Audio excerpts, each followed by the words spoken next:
Hello everyone. आज के इस लेक्चर में हम लोग एटम्स के बारे में जानने वाले हैं कि एटम्स ने एक एटम के बारे में जानने वाले हैं कि एक एटम कैसा दिखता है, उसका क्या प्रॉपर्टी है, उसके बारे में थोड़ा सा हम एक्सप्लेन करेंगे। जैसे कि मेरा तो मन था कि हम क्या एटॉमिक थ्योरी पढ़ रहे थे, पिछले लेक्चर में क्या हम लोग डाल्टन एटॉमिक थ्योरी पढ़े, तो सोचे थे कि इस लेक्चर में हम लोग थ्योरी को ही कंटिन्यू करें। जैसे कि अब हम लोग पढ़ने वाले थे J Thomson model of atomic theory का, और फिर रदरफोर्ड मॉडल पढ़ने वाले थे। लेकिन हम एनसीईआरटी देख रहे थे, 9th का एनसीईआरटी, उसमें एटम के बारे में दिया हुआ है। पर जो एटम प्रेजेंट में जानते हैं, अभी हम एटम कैसा जानते हैं, अभी का एटम कैसा, जो प्रेजेंट में हम लोग एटम जानते हैं, उसके बारे में थोड़ा सा पढ़ लेते हैं। तो हम एनसीईआरटी को फॉलो कर रहे हैं ताकि आपको भी साथ में पढ़ने में आसान हो और कुछ ज़्यादा चेंज नहीं हो। और शायद एनसीईआरटी में ऐसा इसलिए भी लिखा है ना, पहले दे दिया है इसके बारे में, क्योंकि जब हम प्रेजेंट के बारे में जानेंगे ना कि प्रेजेंट में एटम कैसा है, तो शायद हमको जब हम उसका थ्योरी देखेंगे तो हमको समझने में ज़्यादा आसान होगा कि कैसे कैसे हम यहाँ तक पहुँचे हैं। जो प्रेजेंट में एटम डिस्कवर हुआ, जो प्रेजेंट में एटम हम जानते हैं, उस वहाँ तक हम कैसे पहुँचे हैं। तो शायद इसीलिए एनसीईआरटी में एटम के बारे में पहले दे दिया है। तो हम देख लेते हैं एटम क्या होता है। सबसे पहले प्रेजेंट में अभी हम कौन सा एटम के बारे में पढ़ रहे हैं, जो प्रेजेंट में हम जानते हैं उसके बारे में पढ़ रहे हैं। तो इसका डेफिनेशन देख लेते हैं। Atoms are defined as the basic building block of matters. Atom क्या कैसा डिफाइन करते हैं? Basic building block of matter से। Basic building block of matter.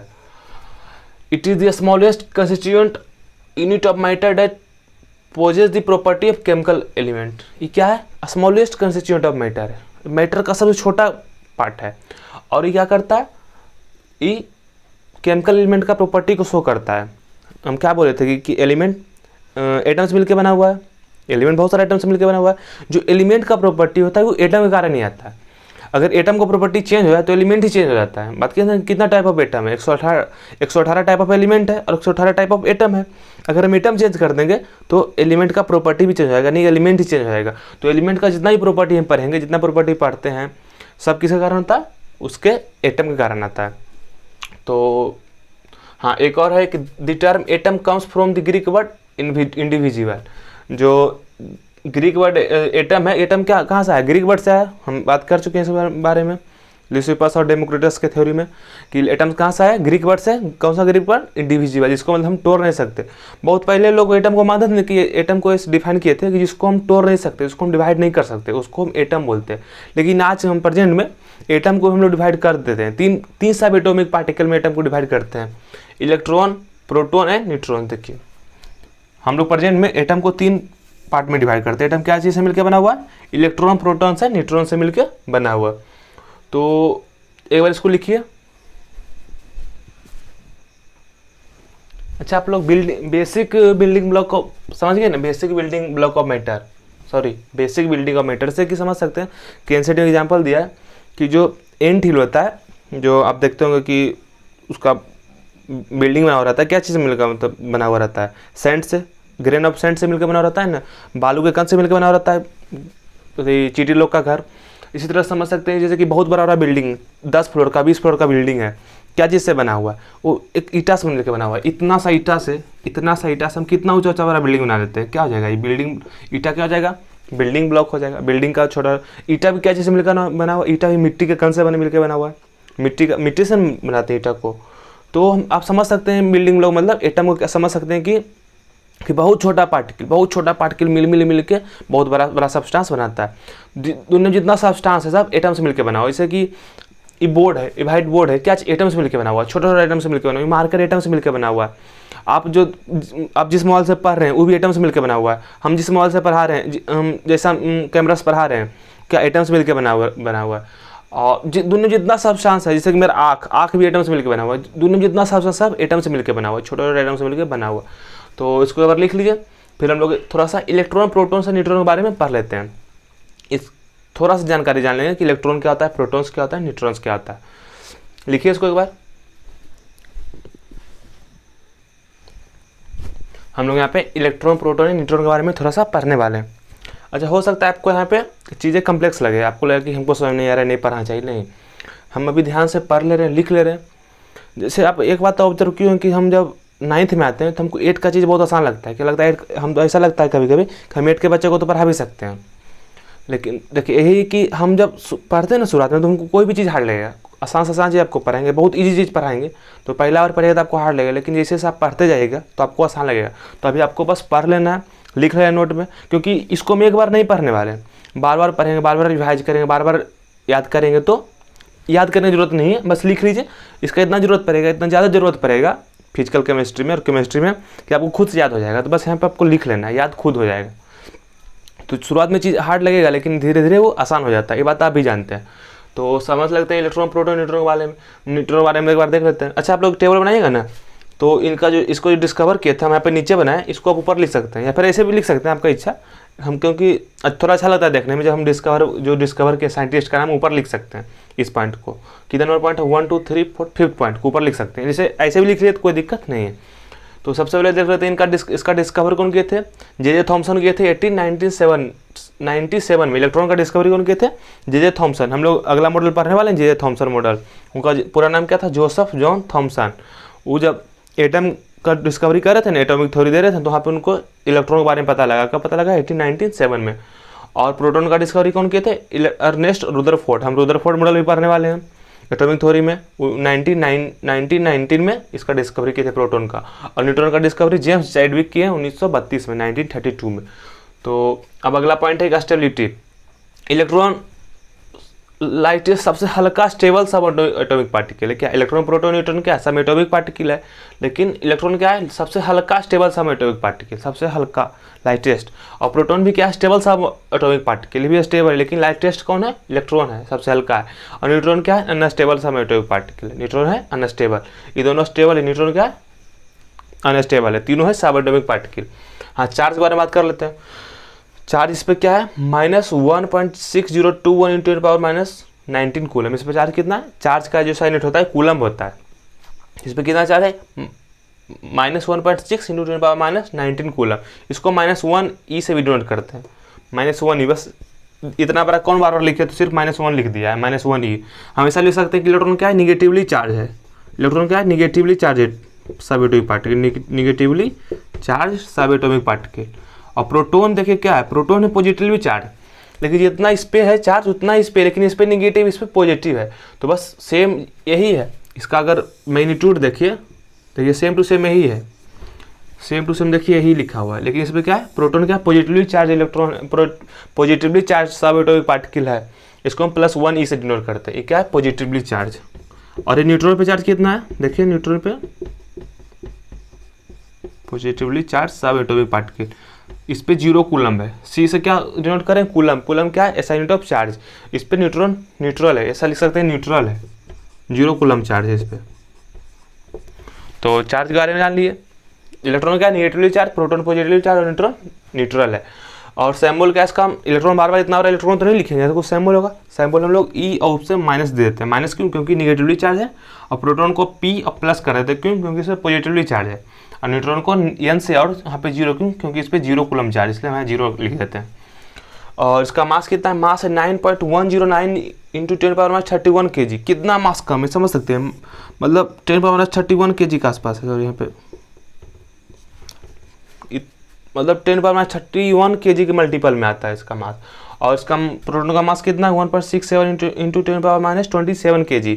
और देखिए यहाँ पे प्रोटॉन और न्यूट्रॉन का मास इक्वल होता है, नियरली इक्वल होता है, लेकिन ज़्यादातर केस में हम आगे जाकर पढ़ेंगे कि थोड़ा सा न्यूट्रॉन का मास ज़्यादा होता है, थोड़ा सा, बहुत थोड़ा सा। लेकिन हम यहाँ पे हम लोग को इतना याद रखना है कि प्रोटॉन और न्यूट्रॉन का मास दोनों बराबर होता है। कितना होता है, 1.67 × 10⁻27 kg। और प्रोटॉन का जो और न्यूट्रॉन का मास होता है ना, वो इलेक्ट्रॉन के मास से 1836 गुना ज़्यादा होता है। 1836 गुना यानी कि लगभग 2000 गुना ज़्यादा होता है, ऐसा समझ सकते हैं। 1836 टाइम्स मास ऑफ इलेक्ट्रॉन। ये दोनों का मास जो है इलेक्ट्रॉन के मास से 1836 गुना है। और इसका डिस्कवरी तो देख लिए। हाँ, एक और पॉइंट, इंपॉर्टेंट पॉइंट लिख सकते हैं हम लोग। न्यूट्रॉन जो है ना, इलेक्ट्रॉन प्रोटॉन क्या है, न्यूट्रॉन सब एटम में प्रेजेंट होता है। एटम भी इलेक्ट्रॉन प्रोटॉन न्यूट्रॉन से मिलकर बना हुआ है। लेकिन जो न्यूट्रॉन है ना, न्यूट्रॉन हाइड्रोजन में ही पाया जाता है। न्यूट्रॉन 118 एलिमेंट डिस्कवर हुआ, 118 एलिमेंट के 118 एलिमेंट डिस्कवर हो चुका है अभी तक। तो उसमें से 118 एलिमेंट में प्रोटॉन न्यूट्रॉन तो पाया जाता है 118 में दोनों पाया जाता है, लेकिन एक न्यूट्रॉन है ना वो हाइड्रोजन में नहीं पाया जाता है। हाइड्रोजन में क्या सिर्फ होता है, सिर्फ एक प्रोटॉन होता है और एक इलेक्ट्रॉन होता है, उसमें न्यूट्रॉन नहीं होता। बाकी 101 छोड़ के 117 एलिमेंट में न्यूट्रॉन पाया जाता है, लेकिन बस इसमें हाइड्रोजन में सिर्फ क्या है, हाइड्रोजन में सिर्फ एक इलेक्ट्रॉन और एक प्रोटॉन पाया जाता है। और जितना भी है सब में, जितना भी एलिमेंट, जितना भी एटम है, सब में इलेक्ट्रॉन प्रोटॉन न्यूट्रॉन पाया जाता है। सिर्फ एक हाइड्रोजन छोड़ के, हाइड्रोजन में कौन नहीं पाया जाता, न्यूट्रॉन नहीं पाया जाता। इसको टेबल को लिख लीजिए, बना लीजिए, फिर हम आगे पढ़ते हैं। अच्छा, आपके मन में एक क्वेश्चन आ रहा होगा बार बार कि हम एटम के बारे में पढ़ ही क्यों रहे हैं, क्योंकि एटम तो इतना छोटा है और इसके बारे में नहीं पढ़े, कितना इसका साइज स्मॉल है, बहुत छोटा साइज का एटम होता है, उसके बारे में पढ़ ही क्यों रहे। हम क्यों पढ़े, क्योंकि बात किया था ना कि एक एटम को चेंज करने से, एलिमेंट में एक एटम को चेंज करने से बहुत सारा प्रॉपर्टी चेंज हो जाता है। जैसे कि या फिर कंपाउंड में, जैसे कंपाउंड मान लीजिए है CHCl3 या ऐसा समझते CCl4, क्या कार्बन टेट्राक्लोराइड, और इसमें एक एटम चेंज कर दिए, एक क्लोरीन को हटा क्या किए हम, एक हाइड्रोजन लगा दिए, तो क्या हो गया CHCl3। तो देखिए मात्रा में एक एटम चेंज किए, इतना सा छोटा सा एटम एक चेंज कर दिए। तो देखिए CCl4 जो नॉन एनेस्थेटिक है, और क्लोरोफॉर्म, इसको बोलते हैं क्लोरोफॉर्म बोलते हैं, पहले डिस्कस कर चुके हैं, इसलिए भी बात यहाँ पे नहीं बता रहे। CHCl3 क्या है, एनेस्थेटिक है। एनेस्थेटिक क्या होता है, जब कहीं पे मतलब ऑपरेशन वगैरह करना था ना, तो मतलब बेहोश करना था ना, दवाई है मेडिकल में यूज होता है, तो हमको बेहोश करना होता है ना, तो एनेस्थेटिक आ जाते हैं, आप लोग सुने होंगे नाम एनेस्थेटिक का। तो CHCl3 क्या एनेस्थेटिक है और CCl4 एनेस्थेटिक नहीं है। तो मात्र एक एटम चेंज करने से कितना ज़्यादा प्रॉपर्टी में चेंज आया है, तो इसीलिए हम लोग एटम के बारे में पढ़ रहे हैं। एटम बहुत ही इंपॉर्टेंट है। हम अगर एटम के बारे में जान लेंगे, समझिए कि एटम के बारे में जान लेंगे तो हम सब चीज़ के बारे में जान लेंगे। क्योंकि जितना दुनिया में सब्सटेंस है यूनिवर्स में, सब एटम से मिलकर बना हुआ है। तो हम एटम के बारे में जान लेंगे तो सब कुछ बारे में जान सकते हैं ना। तो एक और पॉइंट है यहाँ पे कि atoms are so small that they are not possible to see with naked eye. Atom इतना ज़्यादा छोटा है कि हम लोग उसको अपनी आंखों से नहीं देख सकते। तो फिर हम एटम के बारे में इतना बात कैसे कर रहे हैं, कैसे जान रहे हैं कि एटम से इलेक्ट्रॉन से मिलकर बना हुआ है, प्रोटॉन से मिलकर बना हुआ है, न्यूट्रॉन से मिलकर बना हुआ है, जब हम देख ही नहीं पाते हैं। अच्छा, एक क्वेश्चन आपके मन में आता हुआ या फिर नहीं आ रहा तो आप सोचिए, कैन एटम बी सीन, क्या हम एटम को देख सकते हैं? आप समझिए, या कोई साइंटिस्ट आज तक एटम को देखे हैं? नहीं, आज तक कोई भी साइंटिस्ट एटम को मतलब नहीं देखे हैं। एटम को हम, जैसे कि माइक्रोस्कोप आता है, माइक्रोस्कोप कौन सा आता है जो हमारे लैब में होता है, केमिस्ट्री में कौन सा माइक्रोस्कोप होता है, ऑप्टिकल माइक्रोस्कोप। वो ऑब्जेक्ट को ना 2000 गुना इनलार्ज कर देता है। कितना गुना? 2000 टाइम्स इनलार्ज कर देता है ऑप्टिकल माइक्रोस्कोप। अच्छा, यहाँ पे लिख लीजिए आप लोग, यहाँ पे इसको साफ कर देना, यहाँ पे लिख लीजिए, इस पॉइंट लिख लिया कि इसको हम एटम को नेकेड आइट से नहीं देख सकते। तो यहीं पे इस पॉइंट को यहाँ लिख लेते हैं कि एक आता है ऑप्टिकल माइक्रोस्कोप, एक आता है इलेक्ट्रॉन माइक्रोस्कोप। ऑप्टिकल माइक्रोस्कोप कितना करता है? 2000 गुना ऑब्जेक्ट को इनलार्ज कर देता है, मतलब सब्सटेंस को 2000 गुना बड़ा कर देता है, 2000 टाइम्स। और एक आता है इलेक्ट्रॉन माइक्रोस्कोप। इलेक्ट्रॉन माइक्रोस्कोप कितना टाइम्स करता है? ऑलमोस्ट शायद 50 लाख गुना इनलार्ज कर देता है। 50,000 हो गया ये, अच्छा 50,000 या 50 लाख, शायद 50 लाख ही है। हाँ, 50 लाख यही हो गया, हाँ 50 लाख गुना बड़ा कर देता है। तो क्या हम इलेक्ट्रॉन माइक्रोस्कोप से देख पाएंगे एटम को? इलेक्ट्रॉन माइक्रोस्कोप से भी नहीं देख पाएंगे। क्यों? क्योंकि हम बात किए थे कि एटम का कितना साइज है, मतलब डायमीटर उसका 10⁻⁻10 मीटर। तो इसको तो हम कितना ऑलमोस्ट बड़ा कर पा रहे हैं, हम 5 × 10⁻⁵ टाइम्स गुना कर पा रहे हैं, लेकिन अभी और छोटा है तो हम इसको नहीं देख पा रहे हैं। तो इलेक्ट्रॉन माइक्रोस्कोप बहुत सारा टाइप होता है, इलेक्ट्रॉन माइक्रोस्कोप बहुत सारा टाइप होता है। उसमें से हम देख रहे हैं दो टाइप का होता है, ट्रांसमिशन इलेक्ट्रॉन माइक्रोस्कोप, और एक होता है ट्रांसमिशन, दूसरा होता है शायद हाँ scanning microscope, scanning electron microscope. कौन कौन होता है?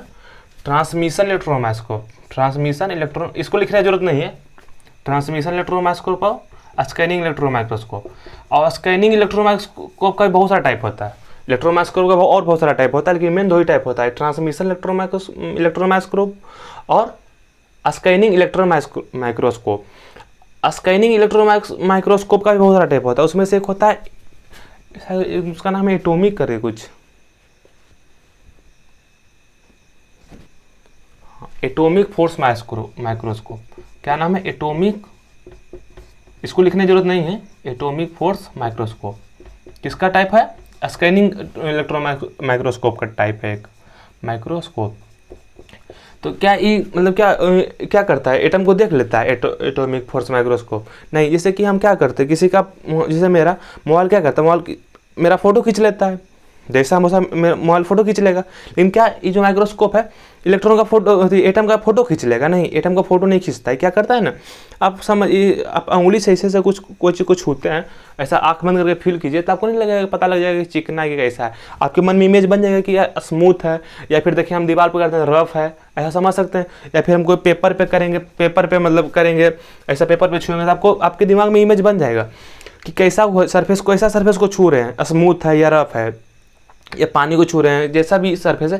तो क्या करता है एटॉमिक फोर्स माइक्रोस्कोप, ये एटम के जो कोई सरफेस है, हम इस सरफेस पे एटम से मिलकर बना हुआ है, तो इस सरफेस को छूता है, वो छूता है और उसका इमेज 3D में कंप्यूटर में बन जाता है। इस जैसे देखिए ऐसा समझ सकते हैं, ये मानिए एटम है, गोल मान लिए, गोल मिलकर एटम से मिलकर बना हुआ है, इसको हम नहीं देख पाएंगे, बहुत छोटा। तो क्या करता है ना इलेक्ट्रॉन एटॉमिक फोर्स माइक्रोस्कोप इस चीज़ को छू के फील करता है, लगता है कि यहाँ पे देखिए, यहाँ पे एटम, यहाँ पे फ्री स्पेस है, यहाँ पे एटम, यहाँ पे फ्री स्पेस है, उसको छूता है, फील करता है, और उसका इमेज जो होता है इससे कंप्यूटर जुड़ा हुआ रहता है, उस कंप्यूटर पे इमेज बन जाता है। तो हम इस एटम को हम लोग नेकेड आइट से नहीं देख सकते, ना ही ऑप्टिकल माइक्रोस्कोप से देख सकते हैं। उसको हम कैसे देख सकते हैं? एटॉमिक फोर्स माइक्रोस्कोप से। वो भी इसका फोटो नहीं खींच लेता है, ऐसा नहीं कि भाई इसका फोटो खींच ले चलिए ये एटम है, ऐसा नहीं करता है, इसको फील करके बस बनाता है। एग्जैक्ट फोटो आज तक किसी के पास नहीं है इलेक्ट्रॉन एटम का, बस उसको फील करके इमेजिन किया हुआ है, इमेज बनाया हुआ है उसका। तो इसको लिखने की जरूरत नहीं है, बस इसी बता दिए जनरल नॉलेज के लिए। अच्छा, एक बार हम बात कर चुके हैं इस बारे में कि 118 टाइप ऑफ एलिमेंट्स अभी तक डिस्कवर हो चुका है। 118 type of element, 118 type of element मतलब 118 टाइप ऑफ एटम अभी तक डिस्कवरी हो चुका है। तो इसको लिख लीजिए, 118 टाइप ऑफ एटम है। आप इस बात को भी ऐड कर सकते हैं कि हमारा शरीर जो है एटम से मिलकर बना हुआ है, इस बारे में बात कर चुके हैं। हमारा शरीर एटम से मिलकर बना हुआ है। आपका शरीर, आपका आँख, सब कुछ एटम से मिलकर बना हुआ है। तो कितना एटम से मिलकर बना हुआ है? ऑलमोस्ट हमारा शरीर जो है ना, इसको लिख लीजिएगा आप लोग, 7 बिलियन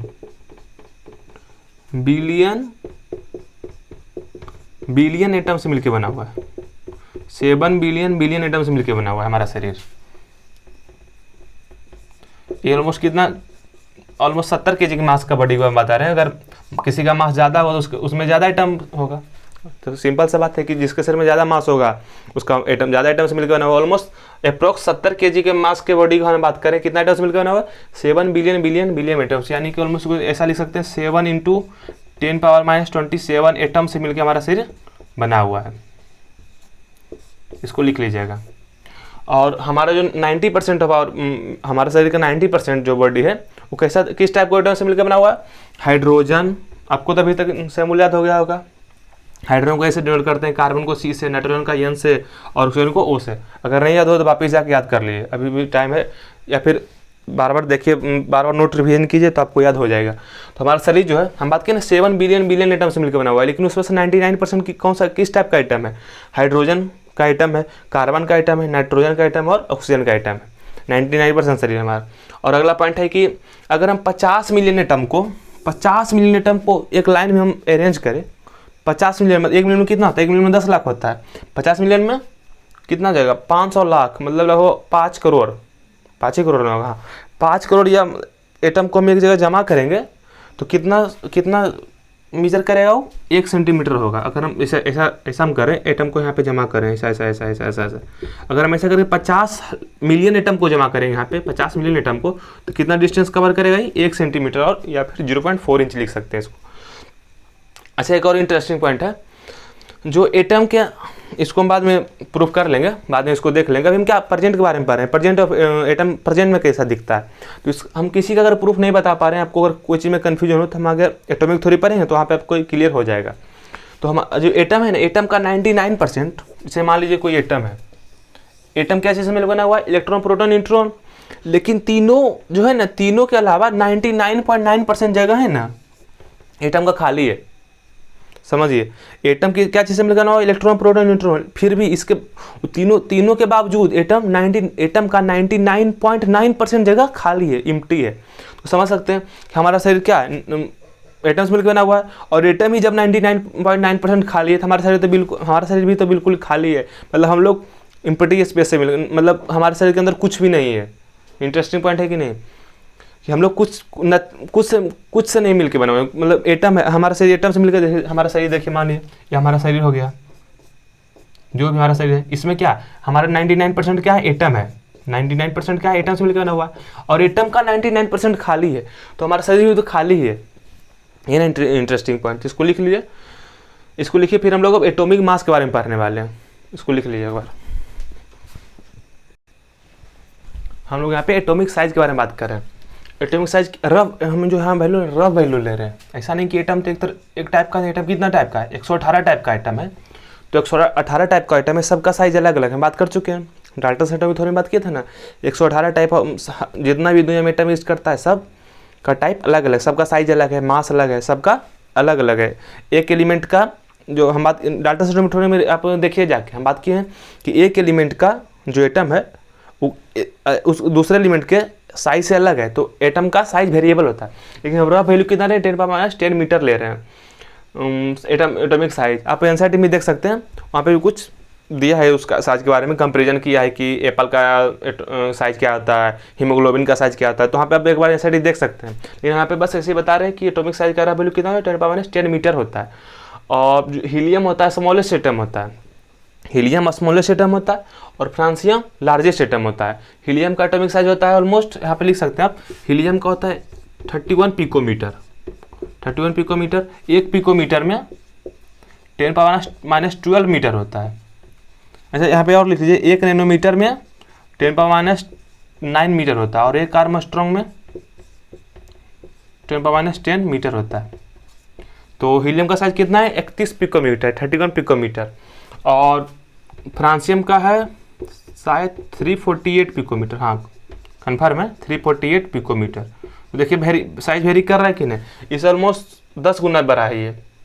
तो एटॉमिक साइज वेरी करता है। तो हीलियम, अब सबसे स्मॉलेस्ट एटम कौन है, हीलियम है, सबसे लार्जेस्ट कौन है, फ्रांसियम है। और यहाँ पे हम सिंबल के बारे में बात करें, ऐसे सिंबल ऑफ एटम।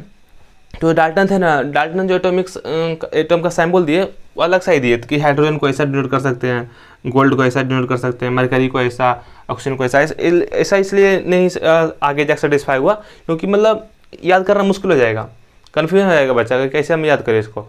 तो एक बर्जीलियस थे, वो बोले कि नहीं, सबसे बढ़िया है कि एटम का नाम हम उसके जहाँ से डेवलप हुआ है वहाँ या तो वो रख दे, या तो जो एटम का नाम है उसका पहला 2 अक्षर या पहला 1 अक्षर नाम रख दे। तो हम तो इस बारे में बात कर चुके हैं कि एलिमेंट के नाम के बारे में बात किया था ना, कि हम आपको 20 एलिमेंट का नाम याद करने के लिए दिए थे, 20-25 का। तो जो एलिमेंट का नाम सिंबल होता है ना, वही एटम का भी सिंबल होता है। जैसे हम यहाँ पे लिखने की जरूरत नहीं है। जैसे ऑक्सीजन का एलिमेंट का सिंबल क्या होता है, ओ होता है, तो एटम का भी सिंबल ओ होगा। तो जो गोल्ड का क्या बताए थे, AU, हाइड्रोजन का H बताए थे। तो आप उसी को याद कर लीजिएगा, जो एलिमेंट का सिंबल है वही एटम का सिंबल हो जाएगा। तो इतना ही रखते हैं। एटॉमिक साइज, एटॉमिक मास के बारे में हम अगले लेक्चर में पढ़ लेंगे। तो एटम के लिए इतना ही है। Thank you.